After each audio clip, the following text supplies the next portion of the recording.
These are the steps to scan documents into the Notes app of your iPhone. The first step is to tap on your Notes app. Look at mine here, so I'll tap on it. As the Notes opens, the next step is to tap on the pencil-like icon. Then start creating your notes. Maybe you can say a few things like see the scanned documents below.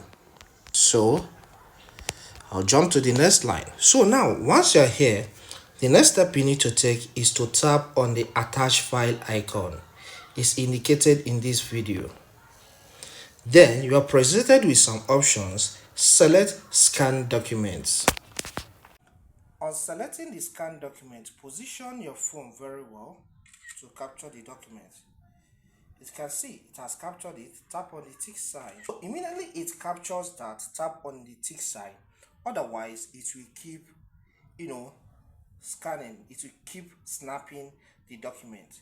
So, on the assumption that we are done, I will tap on the tick sign at the top as well and get back.